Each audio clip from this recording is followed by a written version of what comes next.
अगली खबर दिल्ली से ही अरविंद केजरीवाल और कोरोना से जुड़ी संबंधित खबर है। दिल्ली में कोरोना का कहर बढ़ता जा रहा है। दिल्ली में पिछले 24 घंटे में 99 लोगों की मौत हुई है, जो महाराष्ट्र से ज्यादा है। दिल्ली में कोरोना का कहर किस तरह बरपा है, इसका अंदाजा आप इस बात से लगा सकते हैं कि इस महीने हर घंटे 4 लोगों की मौत हो रही है।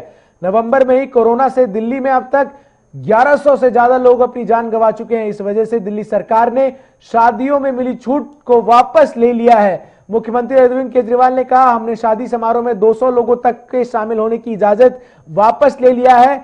अब सिर्फ 50 लोग ही शादी समारोह में शामिल हो सकते हैं। मुख्यमंत्री अरविंद केजरीवाल ने कहा कि कोरोना की स्थिति सामान्य होने पर पहले 50 से यह संख्या 200 तक बढ़ाई गई थी, जिसे अब फिर से वापस लिया गया है। इसके साथ ही दिल्ली सरकार कोरोना संक्रमण को लेकर केंद्र सरकार को प्रस्ताव भेजेगी, जिसमें नियमों के उल्लंघन और सोशल डिस्टेंसिंग का पालन न होने की स्थिति के भीड़ भाड़ वाले बाजारों को अस्थायी रूप से बंद करने की अनुमति मांगेगी।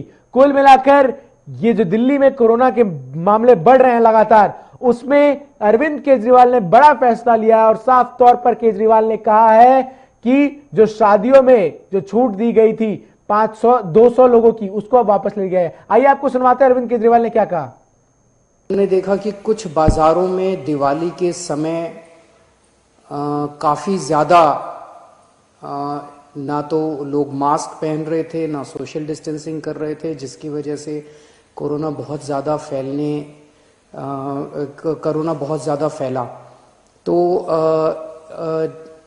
एक प्रस्ताव केंद्र सरकार को भेजा जा रहा है कि केंद्र सरकार ने पिछली बार जो गाइडलाइंस जारी किए थे, उसमें उन्होंने कहा था कि कोई भी राज्य सरकार अगर किसी भी लोकल लेवल पे, छोटे लेवल पे भी अगर कहीं कोई लॉकडाउन लगाना चाहती है तो उसे केंद्र सरकार की परमिशन लेनी पड़ेगी। तो एक जनरल प्रस्ताव केंद्र सरकार की अप्रूवल के लिए भेजा जा रहा है कि अगर कहीं पे, अब दिवाली ख़त्म हो गई है, हम उम्मीद करते हैं कि बाज़ारों के अंदर जो इतनी ज़्यादा भीड़ थी वो भीड़ कम हो जाएगी और हमें ज़रूरत नहीं पड़ेगी। लेकिन अगर ज़रूरत पड़े और सारी कोशिशों के बावजूद भी अगर किसी बाज़ार में हम देखते हैं कि सोशल डिस्टेंसिंग और मास्क का पालन नहीं किया जा रहा और वो एरिया एक तरह से लोकल कोरोना हॉटस्पॉट बन सकता है, तो उस वहाँ पे बाज़ार को कुछ दिनों के लिए एहतियात के तौर पे बंद करने की इजाज़त दिल्ली सरकार को दी जाए। ऐसा प्रस्ताव अभी केंद्र सरकार को भेजा जा रहा है। खास तौर से शुक्रिया अदा करता हूं कि इस कठिन परिस्थिति में केंद्र सरकार ने दिल्ली वालों की मदद की है और सबसे बड़ी मदद है कि जो उन्होंने 750 आईसीयू बेड्स और जल्द से जल्द बढ़ाने का उन्होंने आश्वासन दिया है। इससे सबसे ज़्यादा हमें लाभ होगा, क्योंकि इस वक्त बाकी सारी, मैं एसेस कर रहा था, बाकी सारी बेड्स अभी हैं, सफिशिएंट हैं। कुछ अस्पतालों में, जो सबसे बड़े बड़े प्राइवेट अस्पताल हैं, उन अस्पतालों को छोड़ दे तो अन्य कई सारे सरकारी अस्पतालों में भी हैं और कई सारे प्राइवेट अस्पतालों में भी बेड्स की स्थिति ठीक ठाक है। लेकिन आईसीयू बेड्स कम होते जा रहे थे, आईसीयू बेड्स की संख्या लगातार कम होती जा रही थी और मैं इसके लिए केंद्र सरकार ने आगे बढ़ के मैंने एक हफ्ते पहले चिट्ठी भी लिखी थी केंद्र सरकार को कि हमें तुरंत आईसीयू बेड्स चाहिए और केंद्र सरकार ने इसको सकारात्मक तौर पे हमारे को वो किया। इसके लिए मैं पर्टिकुलरली शुक्रिया अदा करता हूँ।